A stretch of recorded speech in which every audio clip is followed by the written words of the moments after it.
वालेकुम नाज़रीन, मैं हूं तहरीन फातिमा और आप देख रहे हैं मेरा यूट्यूब चैनल। उम्मीद करती हूँ आप सब लोग भी खैरियत से होंगे। नाज़रीन, जब हुकूमत की जानिब से यूटिलिटी स्टोर कॉरपोरेशन कोई बंदिश का मामला सामने आया था, तभी यूटिलिटी स्टोर मुलाजमीन ने एहतजाज की कॉल दे दी थी।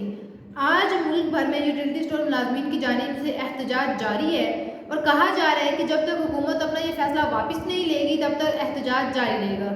बात भी किसी हद तक दुरुस्त है, क्योंकि इस चीज़ से यूटिलिटी स्टोर से काफ़ी लोगों के रोज़गार मुंसलिक थे। अब जब यूटिलिटी स्टोर कॉरपोरेशन को बंद कर दिया जाएगा तो बहुत से लोग, एक बहुत बड़ी तादाद में लोग बेरोज़गार होंगे। फिर वहीं दूसरी जानिब ताजर बरादरी जो है, उन्होंने भी मुल्क में आज शट डाउन हड़ताल की थी। पूरे मुल्क में भी आज हड़ताल थी और ताजर बरादरी की ये डिमांड है कि जब तक महंगाई में कमी नहीं की जाएगी तब तक ये हड़ताल जो है वो जारी रहेगी।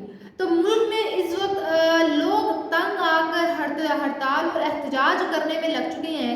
एक जानिब जो लोगों को रोज़गार मुयस्सर थे वो लोगों के रोज़गार छीने जा रहे हैं, दूसरी जानिब महंगाई अपनी पीक पर है कि लोगों के पास रोज़गार नहीं होंगे तो लोग महंगाई का सामना किस तरीके से करेंगे। यूटिलिटी स्टोर मुलाजमीन ने भी अपने एहतजाज का दायरा थोड़ा वसी कर दिया है। पहले यूटिलिटी स्टोर कॉरपोरेशन के हेड ऑफिस के सामने एहतजाज किया जा रहा था। जब देखा कि हुकूमत को कोई इस चीज़ से फ़र्क नहीं पड़ रहा, हुकूमत उनके मुतालबात को नहीं सुन रही, तब तमाम एहतजाज करने वाले लोगों ने डी चौक का रुख किया। और अब कहा जा रहा है कि जब तक हुकूमत का जो फैसला हुकूमत ने किया है यूटिलिटी स्टोर कॉरपोरेशन की बंदिश का, तब तक डी चौक में एहतजाज जारी रहेगा। इस हवाले से अगर आपको मैं बताऊं कि पहले यूटिलिटी स्टोर में मुल्क भर में जितने भी यूटिलिटी स्टोर कॉरपोरेशन है वो 4000 से ज़ायद यूटिलिटी स्टोर चला रही थी। और अब आप इसे अंदाज़ा करें कि 4000 यूटिलिटी स्टोर मुल्क में थे, उससे ज़ायद थे, तो 4000 यूटिलिटी स्टोर में कितने लोगों का रोज़गार उससे जुड़ा होगा और अब कितने लोग बेरोज़गार हो गए होंगे। होना तो ये चाहिए था कि अगर हुकूमत यूटिलिटी स्टोर कॉरपोरेशन को बंद कर रही है तो उसके अल्टरनेट कोई प्रोग्राम लाया जाता, क्योंकि जितने लोग अब बेरोज़गार हो रहे हैं यूटिलिटी स्टोर कॉरपोरेशन की बंदिश की वजह से, उन सारे बेरोज़गार लोगों को उस प्रोग्राम के तहत रोज़गार फराहम किया जाता। लेकिन ऐसा कुछ भी नहीं हुकूमत की जानिब से किया जा रहा। फिर वहीं दूसरी जानिब अगर मुल्क के हालात देखें तो ताजर बरादरी है, उन्होंने भी मुल्क में आज शटर डाउन हड़ताल की है। सारे मुल्क में आज हड़ताल थी। उसकी वजह ये बताई जा रही है कि ताजर बरादरी का कहना है कि मुल्क में महंगाई बहुत ज़्यादा है, लिहाजा महंगाई को जब तक कम नहीं किया जाएगा ताजर बरादरी इसी तरह हड़ताल रखेगी।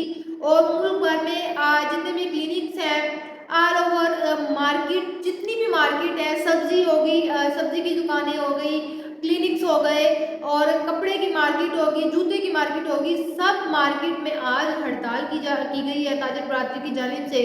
और ये डिमांड उनकी तरफ से की जा रही है कि ये हड़ताल तब तक ख़त्म नहीं की जाएगी जब तक हुकूमत महंगाई में थोड़ी सी कमी नहीं लाएगी।